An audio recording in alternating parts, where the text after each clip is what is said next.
Hi everyone, and welcome to our webinar entitled Opportunities to Influence the International Energy Conservation Code, IECC, and Improve the Building Energy Code in Massachusetts. Maybe not the longest title ever of a webinar, but definitely getting close.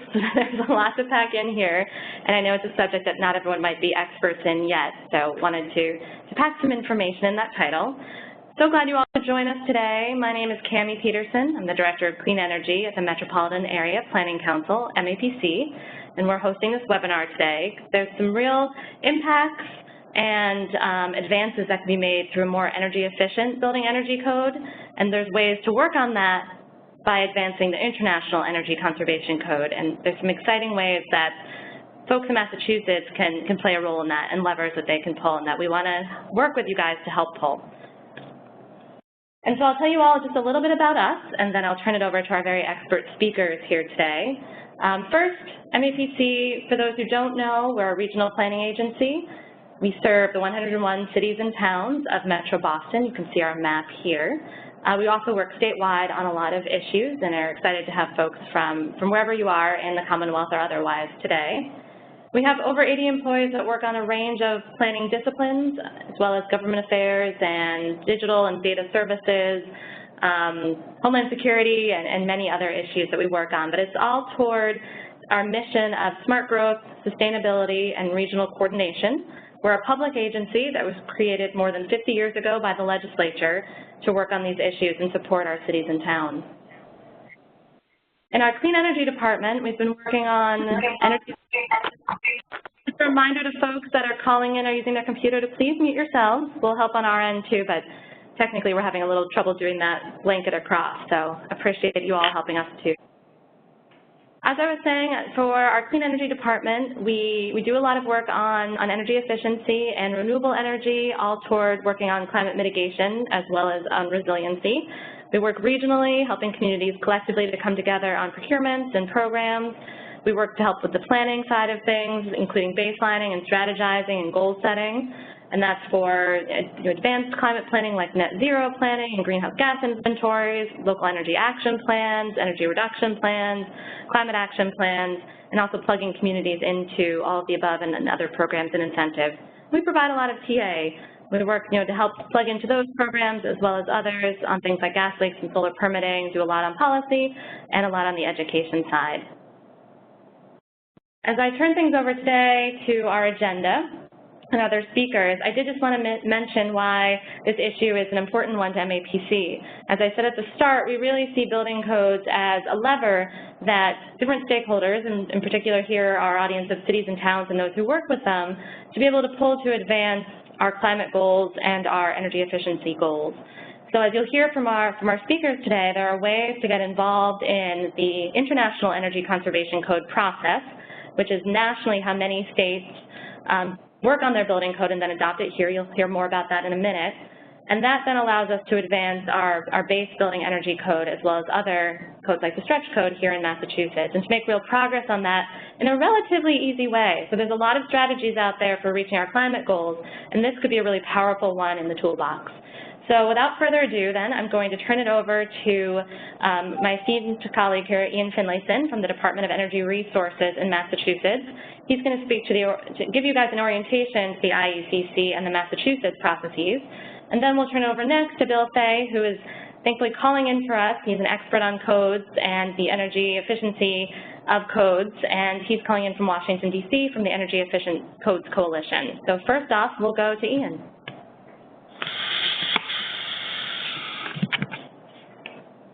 Okay, good afternoon, everyone. My name is Ian Finlayson, and I work on building codes out of the Department of Energy Resources, which is the state energy office here in Massachusetts. So I just want to introduce you to the National Model Energy Codes and explain a little bit how those impact buildings in Massachusetts as well as elsewhere in the country, and talk a little bit about the timeline before Bill goes into more depth. So when we're talking about model building energy codes in the U.S., the majority of building codes, not just energy codes, come out of the International Code Council. And so 5 of the main code books are shown on your screen here. We're going to be talking about the IECC, which is the green one on the top left. That's the International Energy Conservation Code. And some form of that is adopted by almost all the states in the United States. I'm also showing the ASHRAE icon at the bottom.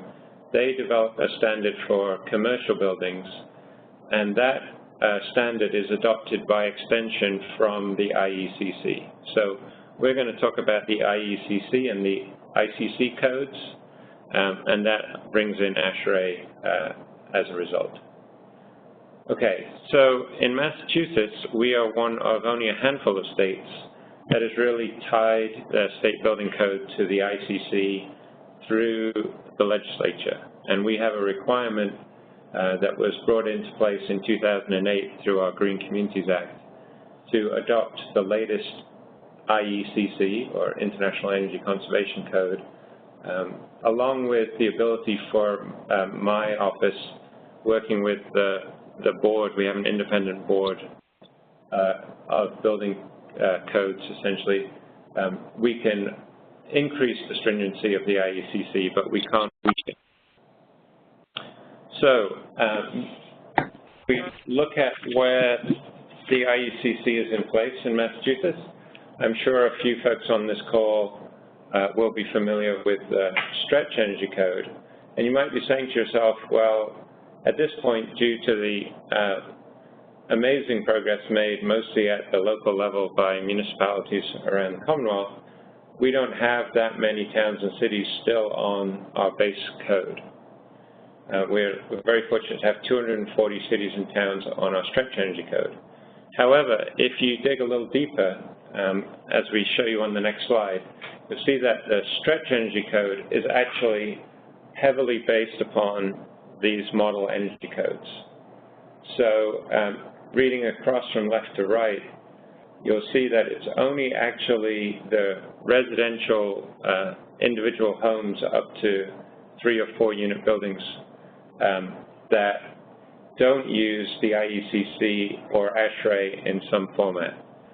And as I was trying to say earlier, we adopt ASHRAE by extension because it's referenced in the IECC. So what's in the IECC really determines what the building code is for all our commercial buildings and all our residential retrofits and additions. And we would like our residential stretch code to align as closely as possible with the IECC as well. So despite having a lot of stretch code adoption, we're still very much tied to the IECC. And then if you think about the other 49 states in the Union, they are also highly tied into the IECC. So anything we can do here can help building codes in Massachusetts, but also elsewhere in the United States. So the next slide talks about what kind of changes we've seen in the Model Energy Code development. This development happens on a 3-year cycle, and so you'll see that the years progressing there. ASHRAE and ICC have slightly different cycles, but essentially every 3 years we have an opportunity to improve the energy performance of our buildings, and both ASHRAE and ICC require that to be done with rigorous cost-effectiveness analysis. So these are all improvements that save energy and generally save dollars over a very short time horizon. The thing I would like to draw your attention to on this slide is that the level of savings that we've gotten from the IECC in the last couple of cycles has really been fairly marginal. We had a big savings, some people say over 20% savings back in 2011, but since then it's really flattened off. ASHRAE has done slightly better with commercial buildings, but we are interested, I think, in seeing, and Bill will talk about this more, a steady improvement in these codes going forwards.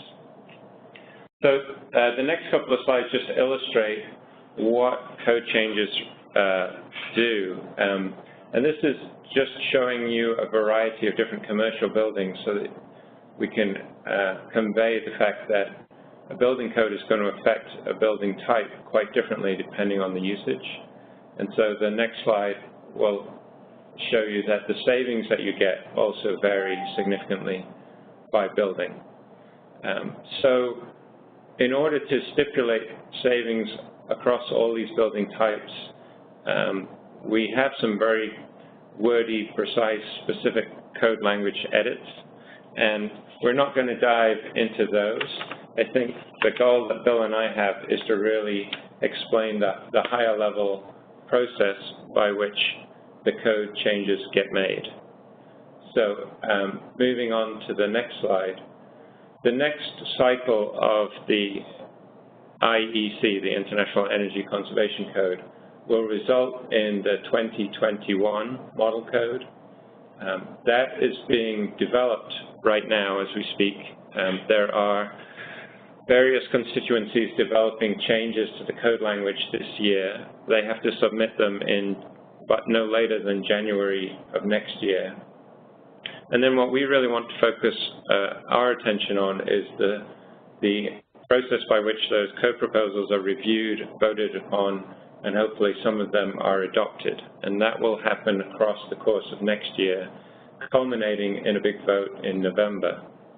And then once the code has been voted on, then it can be published and put out for adoption, and that in itself takes 1 to 3 years on average in most states. So effectively, decisions that get made this year and next year impact what the building code will be up to 5 years out from now.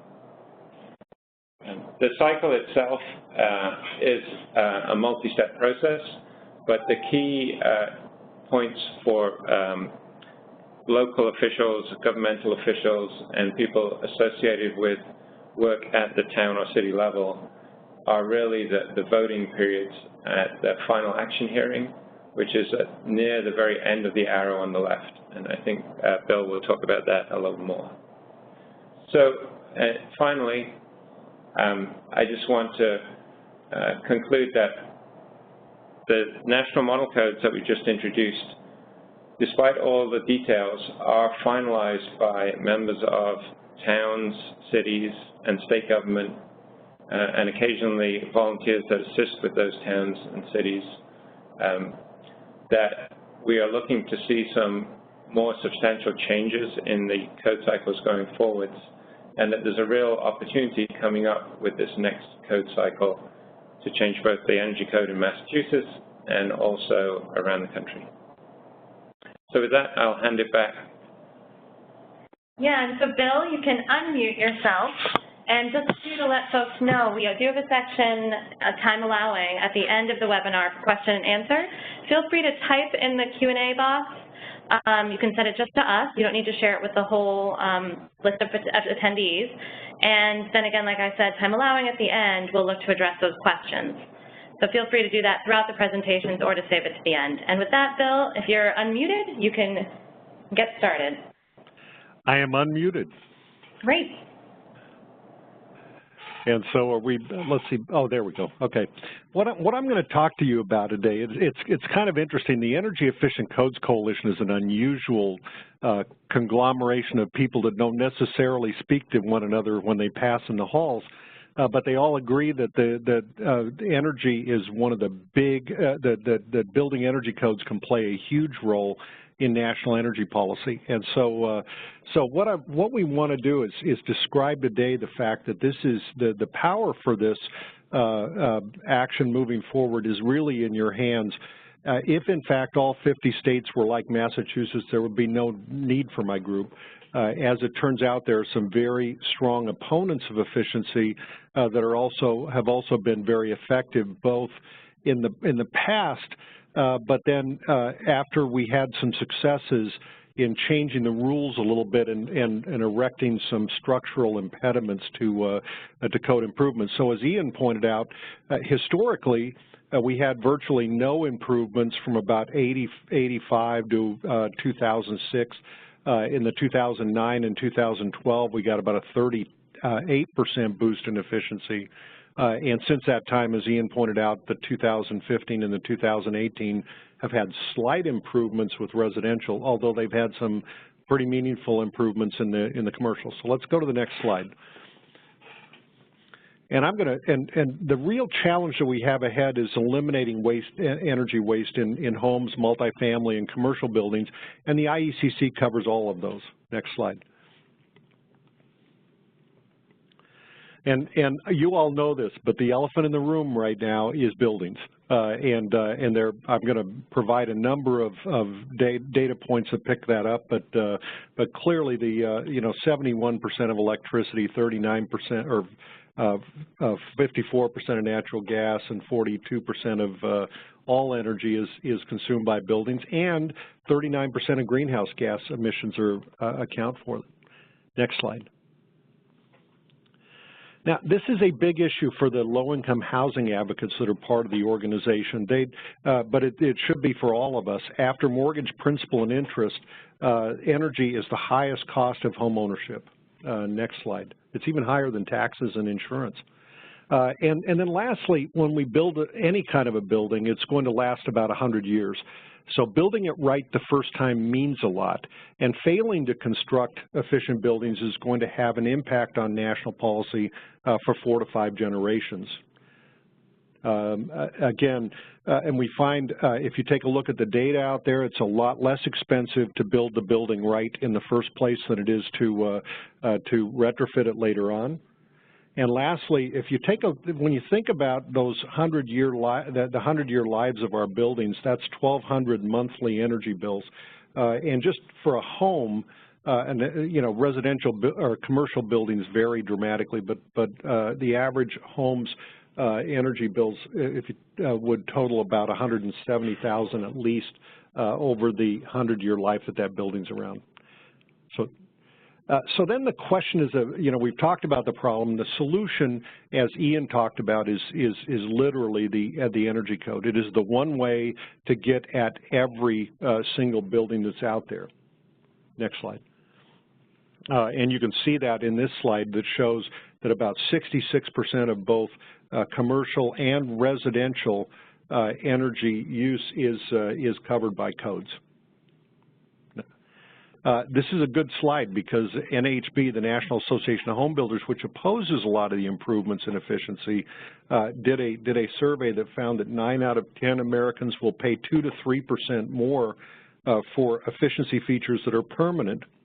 And we think that's really exciting because, but the interesting part about it is that those home buyers are not a constituent group in the code process. And so public officials like you and like many of our cities really do need to represent those voices of the people that really aren't speaking up at the code hearings, but are very critical to the impact of failing to improve efficiency and are the beneficiaries if we do better.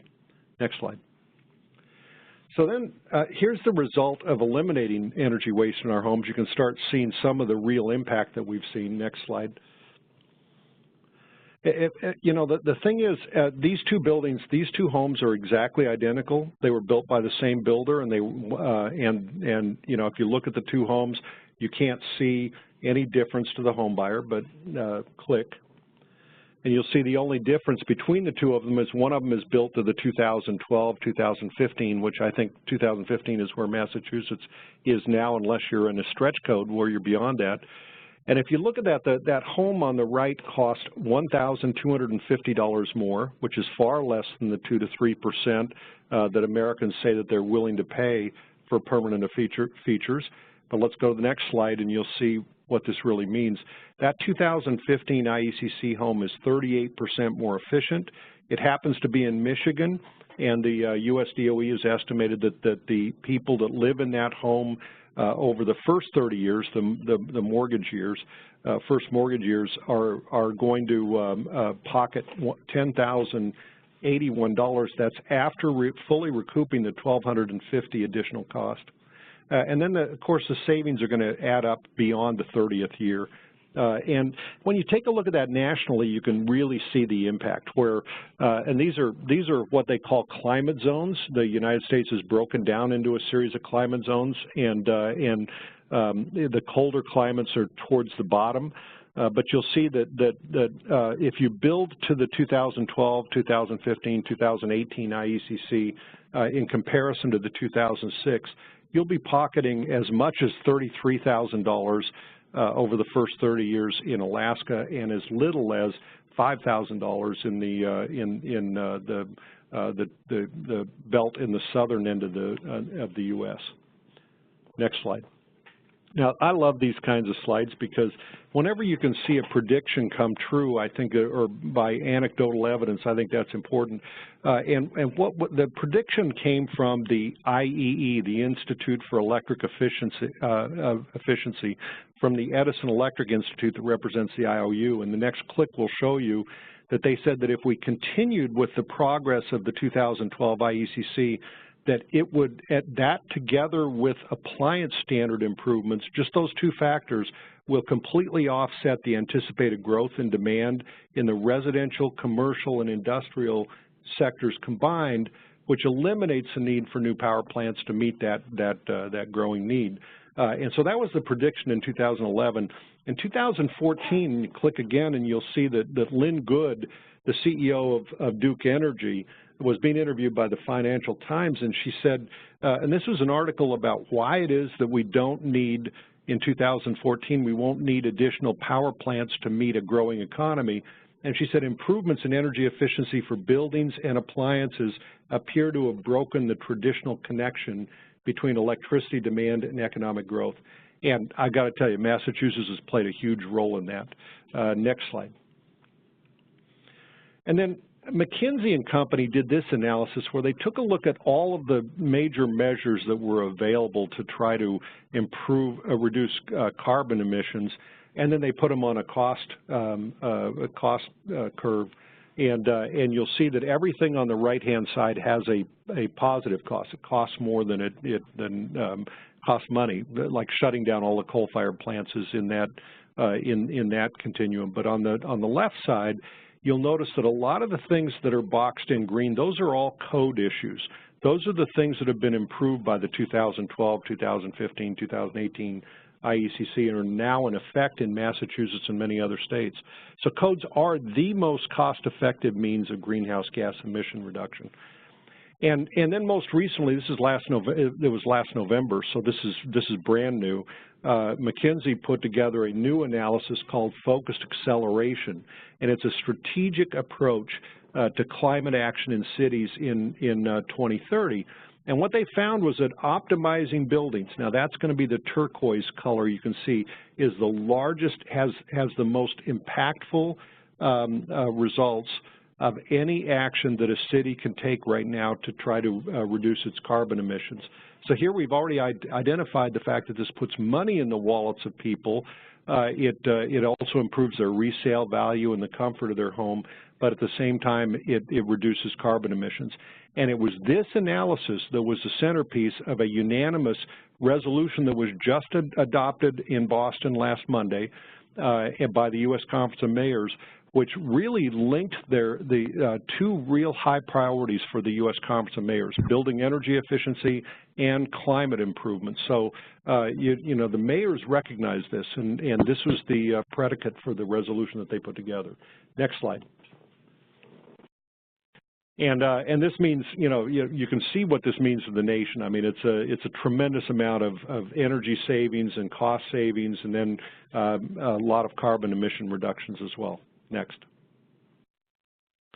So this is why we need you involved, because like I said earlier, Massachusetts has done an incredible job, but the bottom line is there are technically well over 100,000 people that could vote in the ICC process. Ian mentioned a very important time that when the final action is taken on the next code, it will be next November 2019. There are theoretically over 100,000 people that could be voting on that. But here's the rub. When they voted last time in 2016, only 444 people of the potential 100,000 actually cast votes during that 2-week voting period. So next, this is why MAPC and other local groups need to be involved. Because if you'll click through those fairly quickly, you're going to see now that who develops the code is local and state officials, who enacts the code is mostly states, but sometimes locals, and then who enforces the code is primarily local. And so you can see that the local governments, like MAPC's 101 jurisdictions, really are critical to this process. They need to be very much involved in the development as well. So next slide. And that really is our big unsung secret, is the fact that since 2008, local officials have almost single-handedly boosted the efficiency of America's commercial and residential model energy code by 38% and 35% respectively. Next slide. I mentioned the mayors earlier, but I think we'll be distributing a copy of the resolution that was adopted by the mayors last week as well. Very strongly behind this. And so next slide, you can see the progress that we've made, and you can see where we're heading. And the U.S. Conference of Mayors has adopted a goal of putting the IECC on a glide path of steady progress. And that's why we're calling today, is to try to talk about how we can best do that. Next slide.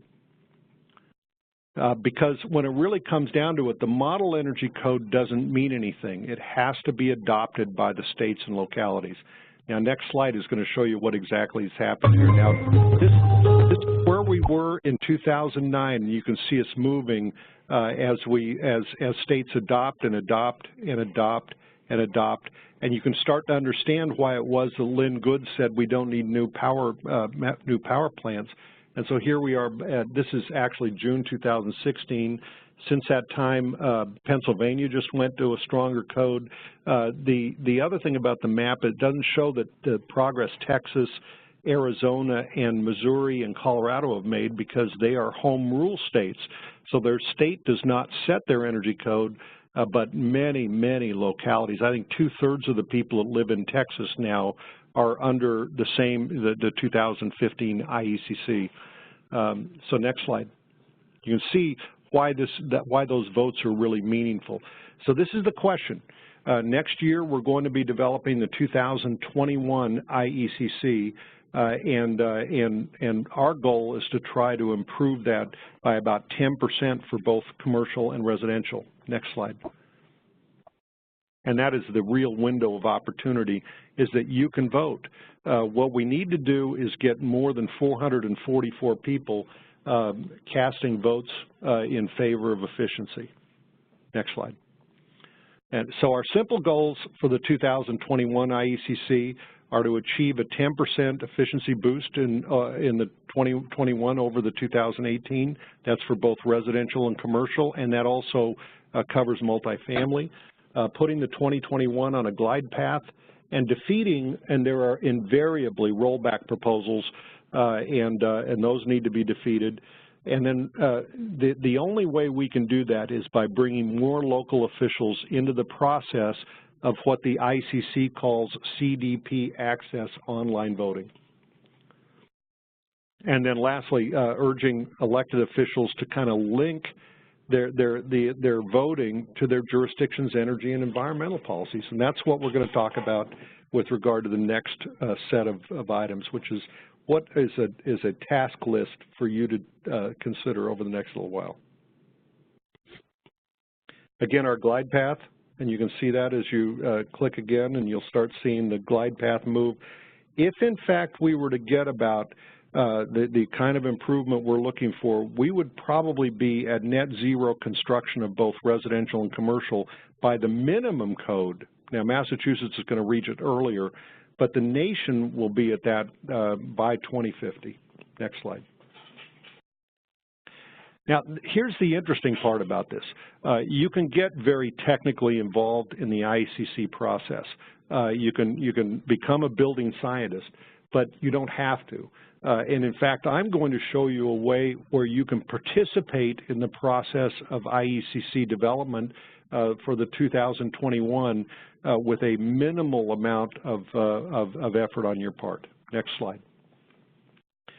First of all, it's your population that determines, how many voting representatives your jurisdiction can have or your governmental member can have. And so you'll see, 50,000 or under, you can get 4 votes. Incidentally, I want to tell you the cost of that to the jurisdiction or that's joining or the department that's joining is $135 a year.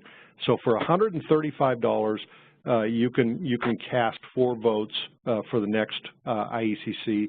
And if you have 50,000 to 150, you get 8, and over 150, you get 12. And I think for Boston, for example, which will get 12 votes, I think the annual cost is $375, and I think that's what Ian pays as well from the state energy offices. But here's the interesting part about it. A jurisdiction can actually have multiple governmental members. If you look at the IECC's definition of a governmental member, it is a governmental unit, department, or agency that's engaged in the administration, formulation, or enforcement of laws, ordinances, rules, or regulations relating to public health, safety, and welfare. Now, what that means is that I looked up the village of Bloomingdale, Illinois. It has 22,000 people.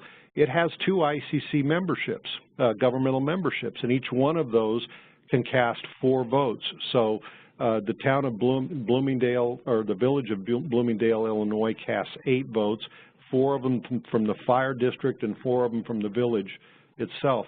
We just met with Fort Collins, Colorado. They didn't vote at all on the last IECC.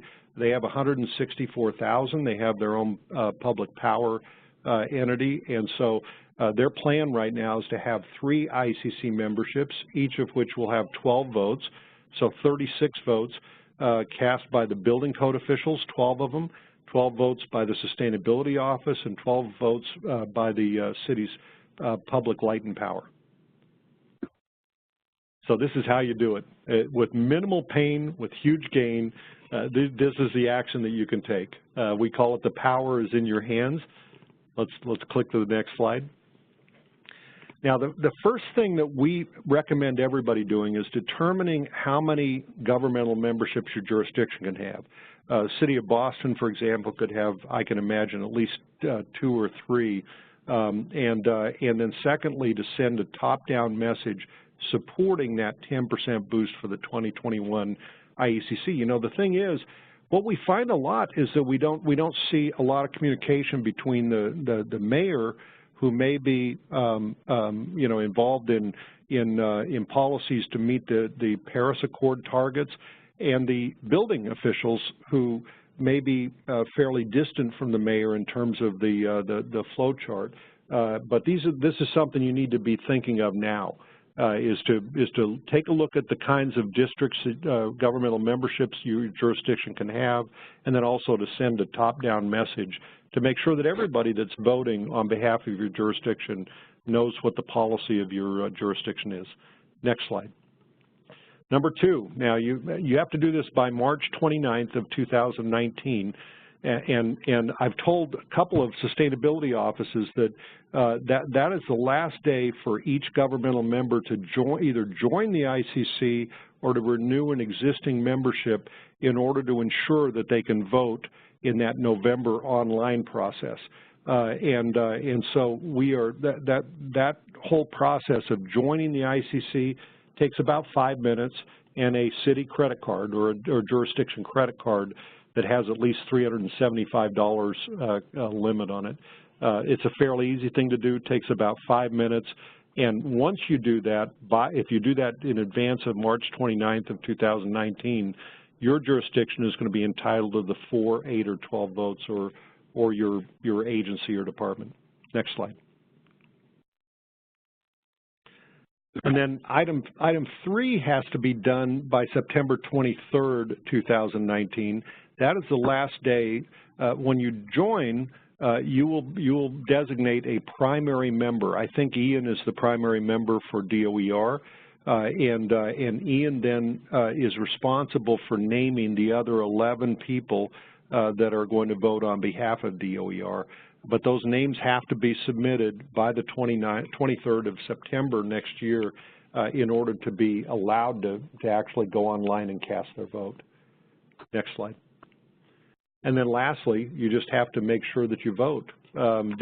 We felt when I went into the city of Indianapolis, you know, we were talking with the sustainability officer, and Mayor Hogsett there has committed Indianapolis to meeting the Paris Accords. And I said to the Katie Robinson, the sustainability officer, I said you should name somebody whose job it is to make sure that your votes are cast. And she said, well, it'll be David Herschel. It's sitting right here.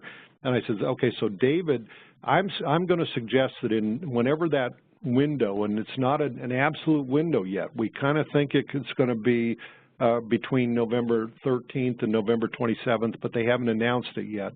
And they won't know it actually what the window will be until, you know, really closer, like October or early November. They'll announce when that window is.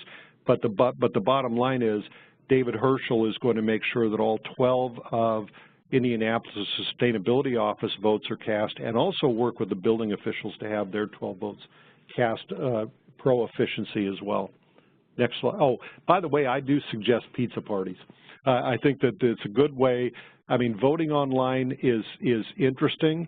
I know that the Sierra Club head, or Sierra Club's Emily Norton is also a governmental member voting representative from Newton, Massachusetts. And we're going to try to make this easy, but it's going to be easier if all 12 or all 8 or all 4 of you are sitting in the same room to log on and then cast your votes. And then lastly, next slide, EECC has a very simple yardstick for the evaluation of the proposals that are out there. There will be about several hundred proposals that you can vote on. And we think that would take a couple of hours, you know, so your pizza party, you know, with your 4, 8, or 12 people may take a couple of hours. We are going to make it as easy as possible by giving you a voting guide that shows you whether a proposal is the best proposal out there for boosting efficiency. We will tell you when they don't, when they roll back efficiency.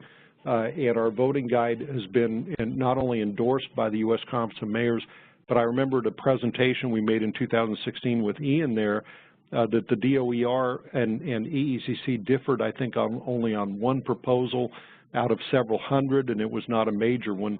And so we have a very simple yardstick in determining whether or not we make a recommendation. So we'll be offering those voting guides to everybody that's signing up. Next slide.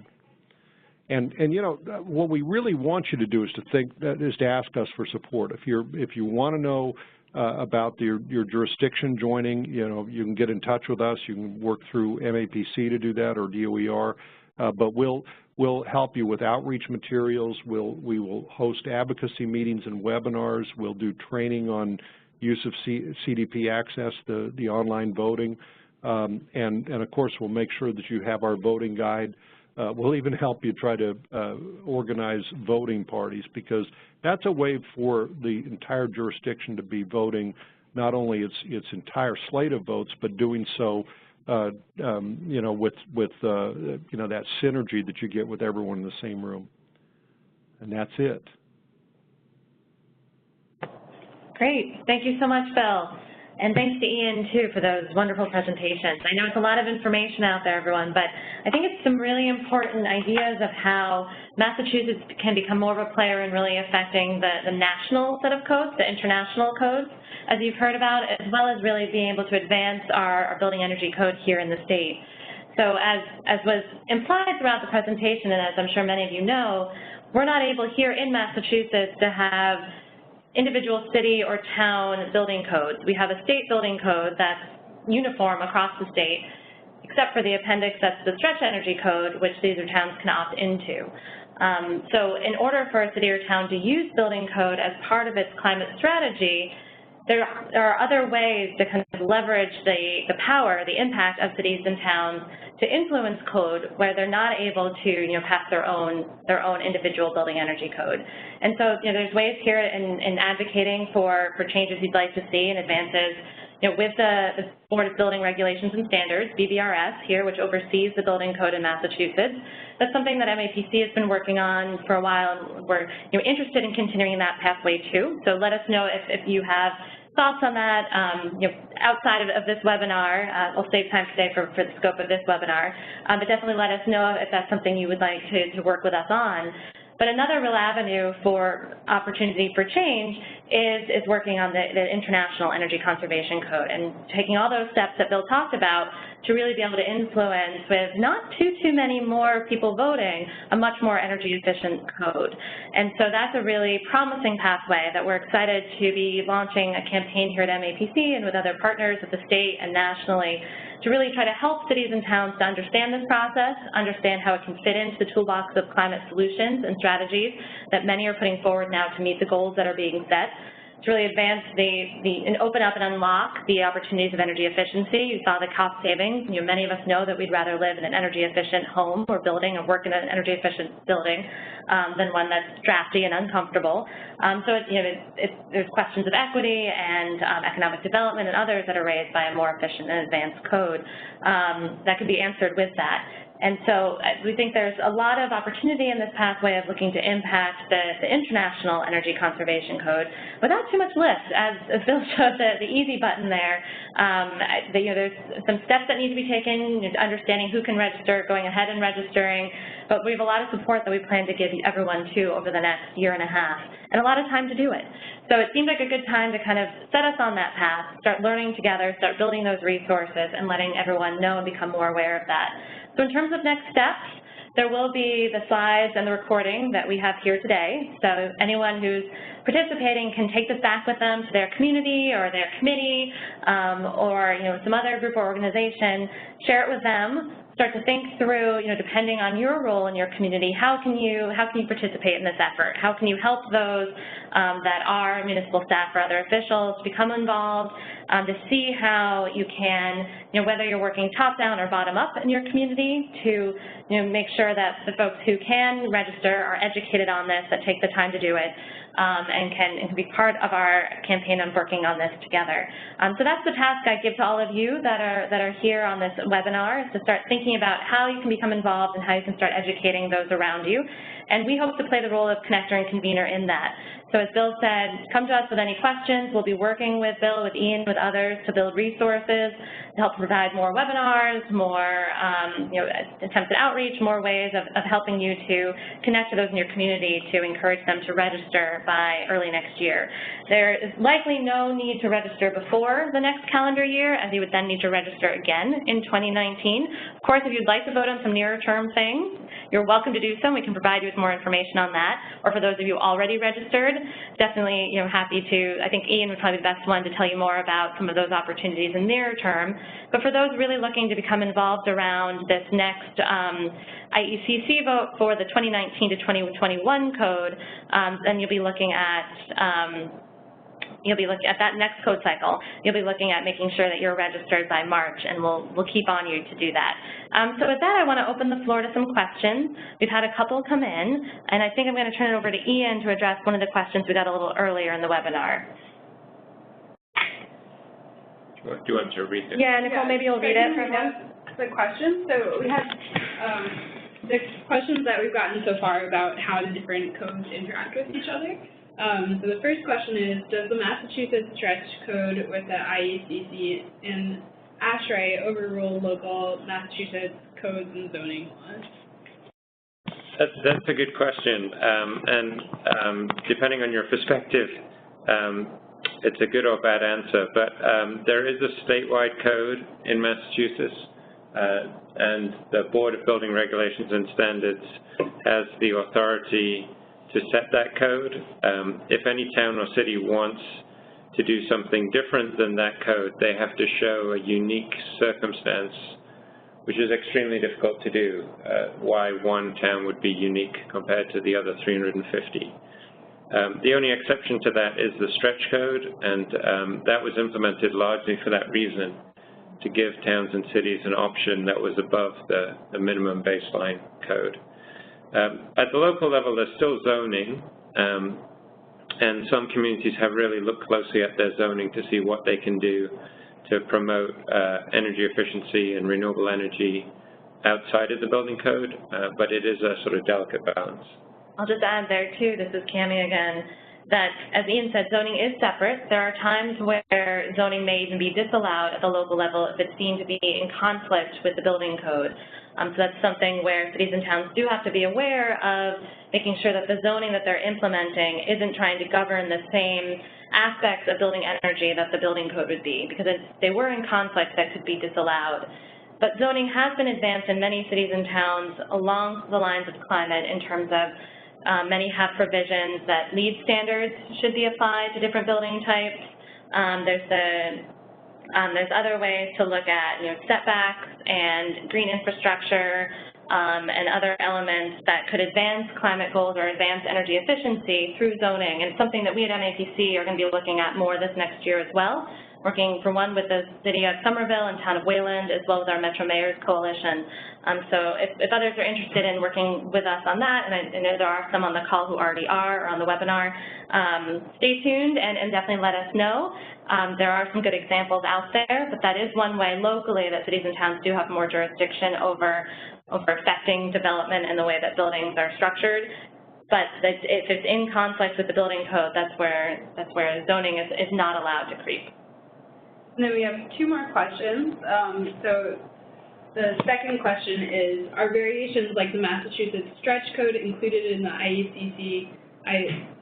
So I think that question is trying to get at whether our stretch code is spelled out in the IECC or what that process looks like. Sure. And historically, the stretch code in Massachusetts has been very influential on what then goes into the IECC. So we showed that back in 2012, there was a big efficiency gain in the national model codes. And that was because the 2009 stretch code was almost whole cloth adopted by the IECC in that year. That was the biggest jump in the model codes that we've seen. Right now, the stretch code in Massachusetts requires for residential buildings a HERS rating, which is a third-party rating of energy performance for all new homes. And that also got introduced into the IECC, but not as a requirement, as an option. And it's been quite successful even as an optional requirement in the code. We've seen a lot of the big production home builders around the country look to pursue that option because of the flexibility that it provides, as well as the marketing of being able to tell new home buyers that they're getting a house that's X% more efficient than a traditional home.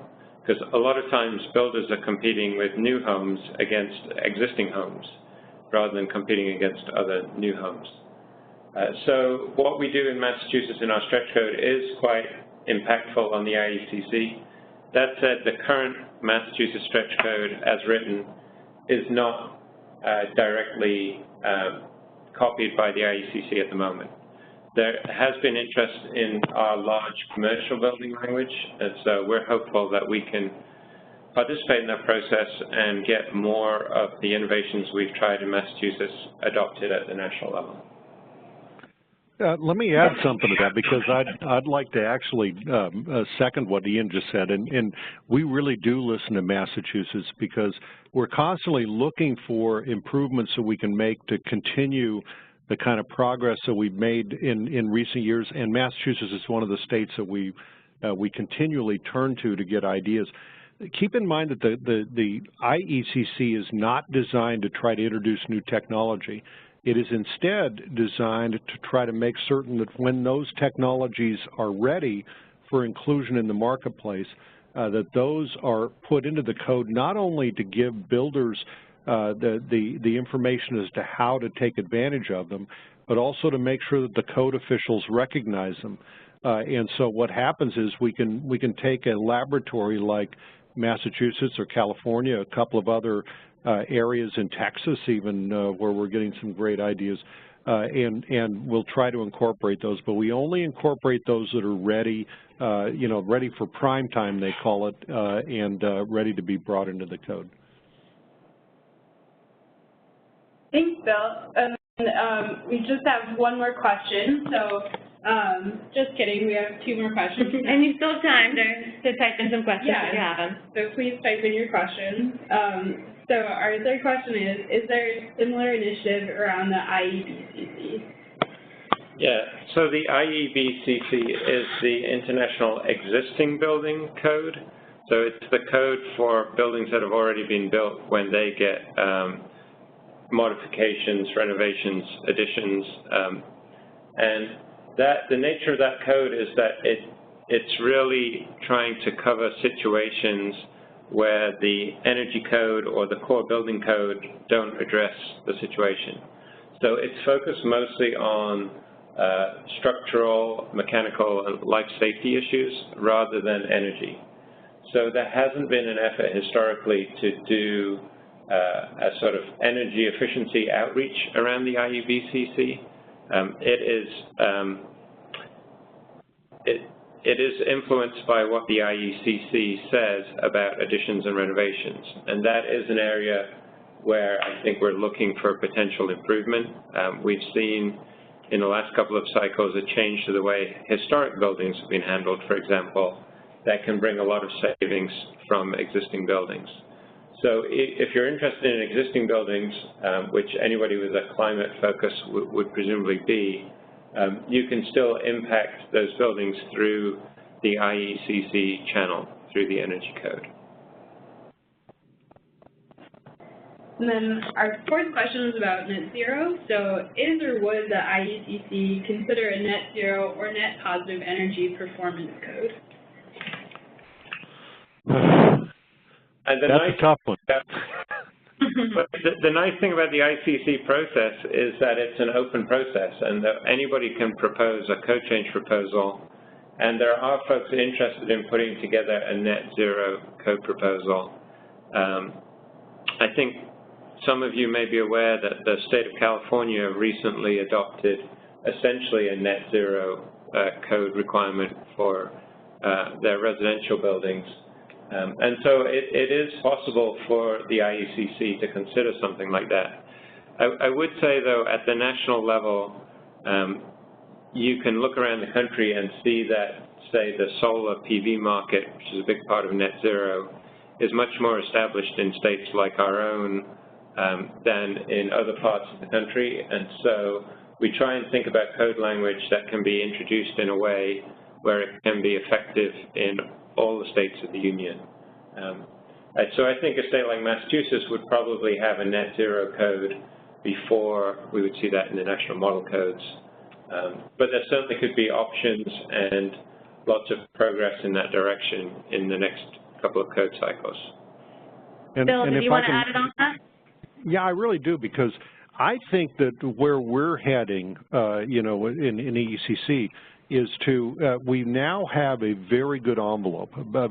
Right now, if you're building to the 2015 or the 2018, 2012 envelope, they're almost all the same. But those envelopes are very good for the building, and I think that once you have that envelope, you may be able to find ways to branch out beyond that. We stole an idea from the state of Washington in that regard, and that was what they called a flex point thing, where you could, there were 8 or so different branches to the tree. Once you had the trunk of the tree, which was the building envelope, in place, then you could branch out. You could, the builder could choose what direction they wanted to head for the additional amount, and we had ICF International calculate it by climate zone to see what, for example, if you put in a much better equipment, or if you put in had a different UA value, a stronger UA value, you would be able to get certain points. Now, the advantage of that is that by just simply increasing the amount of points that you get closer to net zero.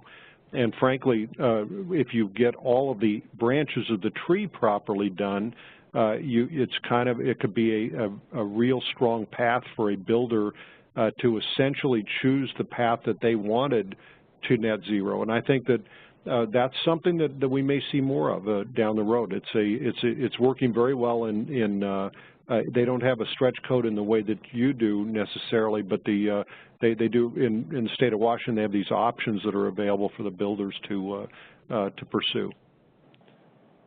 Thank you, Bill. And I know we're at time, so I do want to be respectful of everyone's busy day, so we'll wrap it up there. I'd be remiss if I didn't mention, for those of you who want to dig a lot deeper, the 2018 National Energy Code Conference coming up this summer, July 15th through 17th in Austin, Texas, co-sponsored by the Department of Energy and many others, including the Northeast Energy Efficiency Partnerships, who's one of our partners in this work. So do check that out if you're interested in really digging deep. We're just going to Austin, Texas. We also hope you'll stick with us as this continues and help spread the word. Let us know how we can be more supportive in this campaign as we build out resources and ways to get involved. And look forward to seeing the slides and the recording in your inboxes in the coming week or so. So thank you again, everyone, for tuning in today. If you didn't have time to just enter in a question that you have, feel free to send it along to us later. Our MAPC contact information is up there. Thank you again to our presenters, and I hope everyone has a wonderful day.